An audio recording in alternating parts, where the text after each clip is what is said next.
E aí, pessoal, beleza? Professora Juliana, vou gravar uma livezinha aqui para a gente conseguir colocar o conteúdo lá no YouTube, tá bom? Então, a aula de hoje vai ser sobre os cordados, tá? Vamos começar a falar do filo cordata, as principais características, tá? Dos cordados, certo? Então, o que a gente precisa lembrar desse filo? Nós temos organismos que são triblásticos, já estamos cansados de saber que eles são triblásticos, são celomados, eles são deuterostômios agora, porque essa característica foi inaugurada lá nos equinodermos, então uma característica inaugurada ela permanece, passa para os demais, então eles são deuterostômios, possuem simetria bilateral, tá? E eles possuem segmentação corporal, tá? Aquela metamerização que veio lá dos anelídeos para agora continua, tá? Dos insetos, transformou-se nos tagmas, corporais. Então ela continua agora, certo? Beleza. Nós precisamos lembrar então, dessas características que a gente falou, que eles mantêm características então com os invertebrados. Por exemplo, a simetria bilateral, essa segmentação corporal, tá? E a circulação fechada, muito importante.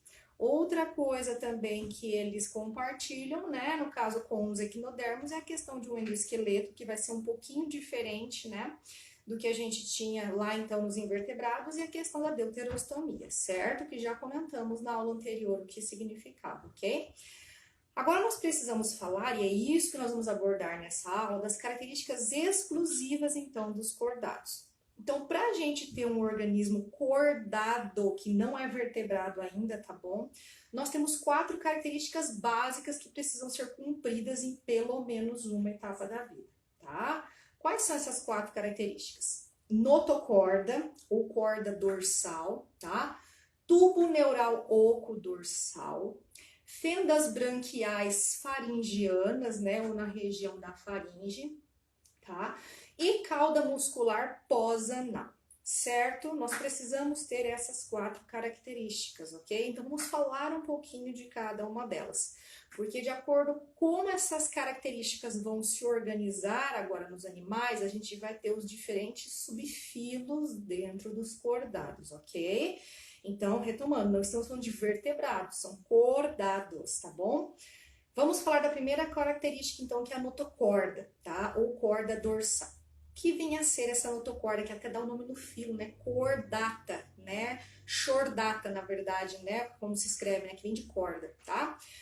O que seria essa notocorda, ou essa corda dorsal agora, Então, ela vai ser um bastão flexível de células, tá?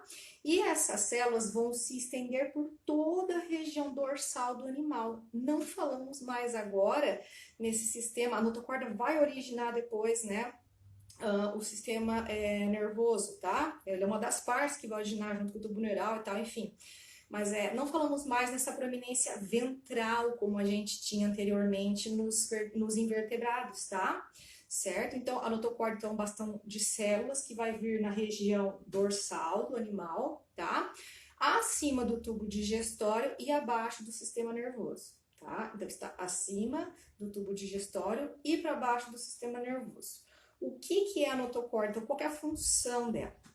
Ela vai servir de ponto de apoio, então, para os músculos, permitindo que esse animal vai usar, então, a cauda para poder se impulsionar, no caso, na água, tá? É a primeira função, então, da notocorda primitiva para os animais que vivem na água, certo? Nos vertebrados, então, ela vai ser total ou parcialmente revestida, quer dizer, revestida não, substituída pela coluna vertebral, tá? Então, veja, daí que vai vir o termo vertebrado, Então, a notocorda, ela vai dar origem à coluna vertebral. Em todos, em todo o corpo, em todo segmento, nem sempre, tá? Então, nós vamos conhecer o que é e organizar mais com o passar da vida, certo? Tranquilo? Então, vamos continuar. Então, durante o desenvolvimento embrionário, essa notocorda ela pode passar a ser vértebra, tá? Mas aí isso vai ser uma característica de vertebrados e não dos outros cordados que nós vamos comentar. Segunda característica, tubo neural oco dorsal. Olha, até rima. Tubo neural oco dorsal, chiquérrimo esse nome. O que seria então esse tubo neural oco dorsal, tá? Ele é originado então da ectoderme, certo? Ele é da ectoderme do embrião, né? É a camada das 3 camadas de tecidos embrionários, não tem nada a ver com pele, tá, gente? Que fique bem claro isso. Não tem nada a ver com pele, certo? Vocês estão conseguindo me ouvir? Tá dando para ouvir direitinho aqui? Pode comentar aqui. Tá dando para ouvir, né? Tá? Vou continuar aqui então. O tubo neural oco dorsal, então, ele vai ser uma estrutura originada da ectoderme, que é um tecido embrionário, tá? Não tem nada a ver com pele essa questão de derme, tá? A ectoderme, então, obrigada, João. Então, a ectoderme, tá? Do embrião, que é a parte mais externa, né? Ela vai originar, então, o tubo neural, que vai ser originado, então, vai ser localizado também na região dorsal do corpo, certo? Acima da notocorda, como a gente já falou anteriormente, tá? E, diferentemente do sistema nervoso da maioria dos invertebrados, como a gente já comentou, né? Que é na região ventral, né? Aqui no caso nós vamos ter um sistema nervoso dorsal, tá? Isso é uma característica muito importante que os vertebrados vão ter a partir de agora, tá bom? E o que seria então esse tubo neural dorsal, tá? Ele é então um tubo, né? Como o próprio nome já diz, tá? E ele vai ter um cordão duplo e maciço de células, tá? Que vai passar por toda a região ali, no caso da notocorda, junto ali a notocorda, né? Do animal, certo? Na região anterior do corpo, esse cordão vai se dilatar e vai formar o quê? Uma vesícula encefálica, né? Ou seja, no nosso caso, vai se desenvolver, formar o ápice, né, do desenvolvimento, né? Que vai ser o cérebro, o encéfalo, né? E toda a região que a gente estuda depois no sistema nervoso. Mas, enfim, ela se dilata tanto, né, nós vamos falar depois, né, dos peixes, anfíbios, mas, enfim, na região anterior ela vai se dilatar, né, e formar essa vesícula encefálica, tá? Nos vertebrados, essa vesícula dá origem ao encéfalo, ok? Então, tranquilo? O que é o tubo neural oco dorsal? Né? Um bastão ali, não um bastão como a notocorda, né? Um tubo de células, tá? E elas vão estar muito próximas à notocorda, depois elas originam a vesícula encefálica na parte anterior, ok? E nos vertebrados, ela vai originar o encéfalo, certo?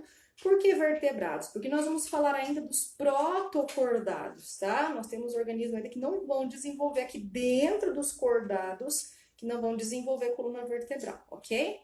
Vamos falar agora da cauda muscular pós-anal. O que vem a ser essa cauda muscular pós-anal? O rabo, vulgo rabo, né? Nós perdemos o nosso e muitos organismos ainda mantêm o deles, né? Muitos vertebrados, tá? Então, como o próprio nome diz, é uma cauda muscular, tá? É a região posterior do ânus, né? Onde termina ali o ânus, músculos e notocorda, tá? Ou coluna vertebral, quando essa notocorda for substituída por uma coluna vertebral, certo? Nos aquáticos, ela vai servir para natação, tá? Essa cauda muscular pós-anal vai se transformar em nadadeiras, né? Como muitos peixes possuem, certo? Em alguns répteis, por exemplo, no jacaré, no lagarto, essa cauda vai ser uma arma de defesa, né? Vai ser um objeto ali, uma estrutura corporal relativa à defesa, tá? E para ataque também, né? Dar uma rabada ali, né? Fala, Rafinha, pra lá. Brincar ali, ó. Né? Tô acompanhada aqui na sala gravando aula, né? Faz parte, né? Mãe, home office, é isso aí, tá? Continuando. Em alguns macacos, né? Essa cauda muscular pós-anal, ela vai ter função de prensora, né? Ela vai fazer com que o macaco se pendure de um galho até o outro, né? E consiga se movimentar, tá? No nosso caso, nós seres humanos, essa cauda ela tá atrofiada, tá? E aí ela forma então aquele ossinho no final da coluna vertebral que nós chamamos de cóccix, certo? Então isso é a cauda muscular pós-anal. Todo cordado precisa ter essa vamos dizer assim, esse conjunto, né, esse kit de 4 características, ok? E a última característica aqui para a gente fechar esse início de aula, né, seriam as fendas faringianas ou fendas branquiais na faringe, tá? Como muitas vezes você vai encontrar escrito nos livros, tá? Então, na faringe, que seria aqui a região, né, anterior do tubo digestivo, né, da região aqui que vai no nosso sistema digestório, onde desce nas costas nasais, faringe e tal, né? Nós vamos ter pares de fendas, tá? Que em alguns cordados, como os peixes, vão desempenhar a função respiratória, tá? Essas fendas branquiais, né? No caso deles, vai formar ali as brânquias, né? Certo? Então, no caso dos peixes, vai ter essa função respiratória. Nos répteis, nas aves e nos mamíferos, essas fendas branquiais, elas vão dar origem a outras estruturas, tá? Como, por exemplo, a tuba auditiva, tá? Então, por que chama fendas branquiais, né? Por causa da origem delas, tá bom? Então, não é que vai se transformar em brânquias na gente, não. Ela vai formar uma nova estrutura advinda ali da faringe, que no nosso caso seria a tuba auditiva, certo? E também ela vai ter função respiratória exercida pelos pulmões, né? Quando a gente estuda o sistema respiratório, fossas nasais, faringe, laringe, traqueia, né? E por aí vai, certo? Então, pessoal, baseado nessas 4 características, nós vamos ter, então, 3 subfilos dentro das cordatas, tá? A gente vai de reino, filo, classe, né? Mas agora nós vamos passar de filo para subfilo. Depois a gente entra nas classes e nas superclasses, tá? Então, 3 subfilos dentro dos cordados, de acordo com essas 4 características que nós acabamos de estudar. Quem seriam, então? Os cefalocordados, os urocordados, que também são chamados, né, de tunicados, e os vertebrados ou craniados, certo? Aí você já viu que, né, ó, não tem essa questão aí de, agora estamos estudando os vertebrados. Não, você está estudando agora os cordados, tá? Terminamos os organismos invertebrados ali, já começamos os deuterostômios, e agora a gente vai começar a estudar, então, os cordados, certo? E, então, assim, ó, os cefalocordados e os urocordados, eles formam um grupo, já estou terminando aqui, tá? Os cefalocordados, eles formam um grupo de protocordados, mas sem um valor científico, tá? Então, na próxima aula a gente vai ver o céfalo e os uro, para depois entrar nos vertebrados ou craniados, que seria a nomenclatura mais correta, ok? Gente, aproveitei aqui essa live do Instagram para poder gravar rápido, para não ter que ficar upando o vídeo, renderizando, né?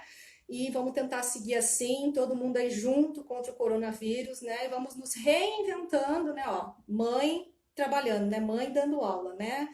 O neném fica aqui brincando para poder ficar perto da mãe, né? Mas enfim, depois a gente vai deixar esse vídeo disponível no YouTube e aí vocês vão tirando as dúvidas. Esse vídeo é a matéria que a prof deixou aí para os alunos, né? Durante esse período aí de quarentena, ok? Beijo para vocês, obrigado para quem acompanhou. Não fiz uma live para ser acompanhada, né? Por isso que eu nem avisei ninguém nem nada. Mas obrigado aí pela atenção, tá? E voltamos numa próxima live aí com o assunto dos protocordados na próxima vez, ok? Tchau, tchau.